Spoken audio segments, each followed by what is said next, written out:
TV, నేను మీ రవినాయక్.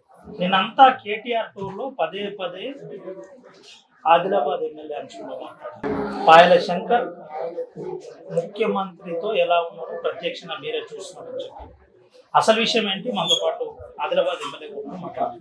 అన్న నమస్తే.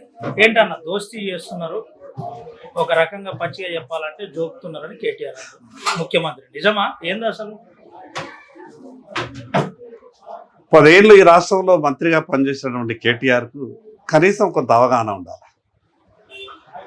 రాష్ట్ర రాజకీయాలలో ఉన్నటువంటి వ్యక్తి మరీ ఆ రకంగా దిగజారి మాట్లాడితే నేను అంతకన్నా దిగజారి మాట్లాడగలుగుతాను, కానీ నాకు సంస్కారం అడ్డం వస్తుంది. రాష్ట్ర ముఖ్యమంత్రి హోదాలో ఏ నియోజకవర్గంకు ముఖ్యమంత్రి వచ్చినా గౌరవించి ఆ నియోజకవర్గంలో ఉన్నటువంటి సమస్యల్ని ప్రస్తావించేటటువంటి ప్రయత్నం చేస్తాను.